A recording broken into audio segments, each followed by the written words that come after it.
Eaugmented. So I just released a video. It's a little Christmas song, and it involved this chord. I'm going to go ahead and give you two different shapes. Shape 1 will be this. Shape 2 will be this. Okay, so essentially the same chord, just kind of piecing it differently. Let's dive into what it is, why it's called what it is, and how to play it, and some of the thoughts behind how maybe you should use it. So an augmented chord, let's get into it.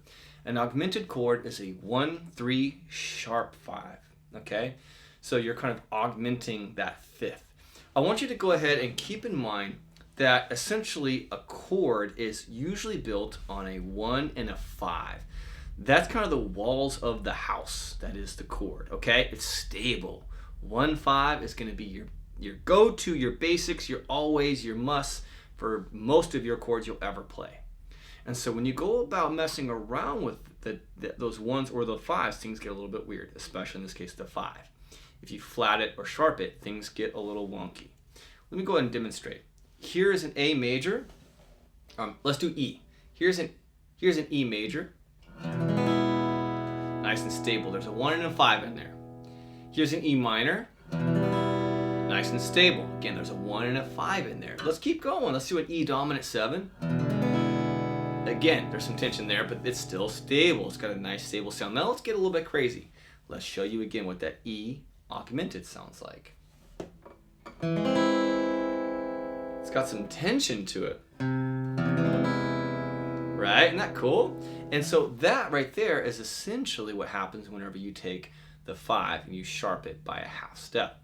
So what an E major scale is E. By the way, if you don't know the 12 notes, learn those. I'm not going to go over the 12 notes right now, but the major scale is the next level on top of the 12 notes, which starting with an E, the major scale would run you whole, whole, half, whole, whole, whole, half, which would give you on the low E string, for the sake of simplicity, E, whole step to F sharp, whole step to G sharp, half step to A, half step to B, whole step to C sharp, whole step to D sharp, half step back to E. Let me go and demonstrate.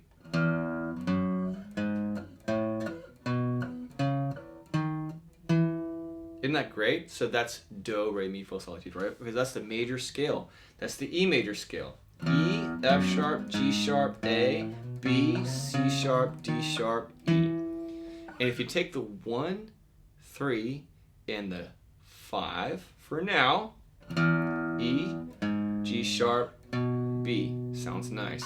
You get E major.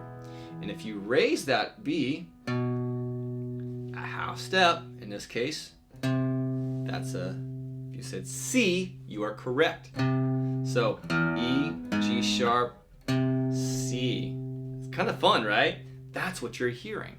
And that's what we have here in our first figure. And E, the open E, my 4th finger plays the 3rd fret A string, which is the note of C. My 3rd finger plays the D string 2nd fret, which is another root, the note of E. Get ourselves a G sharp, that's our 3rd. The B string 1st fret is the note of C, so another sharp 5. And then finally another 1, another E. Isn't that great? Another way of playing this, a simpler way, and the way that I played it in the last video I released, which was an Eagles Christmas classic, it's basically the same thing without the pinky. It just makes things a little bit easier is all. It's just a lazier way of playing it, but it gets the job done because it's got all 3 notes. Let's go ahead and break it down. So I'm actually avoiding and not playing the open E nor the A, okay? Very, very important that we don't play the A, okay? The E, that is the D string 2nd fret with my 3rd finger, is the note, 1 note, the root. Then a G sharp, that's my 3rd. That's again 1st fret on the G string. And then 1st fret on the B string is my augmented note. That's the C, the sharp 5. Very important, you can hear that. Oop. Followed, of course, by the E, which isn't necessary because that's technically a complete E augmented. But if you add an extra E, it's another 1, and just whatever, sounds great. Can't hurt. And that right there is figure 2. an E augmented in an easier way. By the way, you can see all this in my Patreon guide. It's totally for free. Go to Patreon, down there, it's in the description, and you guys can see this, makes your life a little bit easier. And that's essentially the E augmented. That's what augmented chords are. Now let's go ahead and really quickly talk about how they are best used. So you could inherently hear the tension. It almost wants to go somewhere. Where does it want to go? Okay, well, it goes really wonderfully into an A major chord. Listen to it.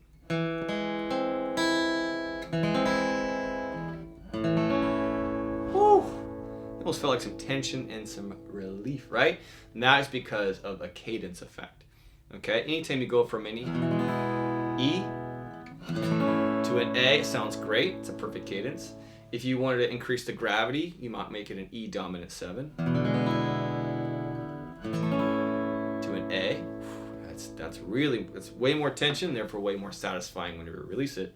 And then to upgrade it even more, in my opinion, the highest level of gravitational pull, the highest level of tension, is to do an E augmented.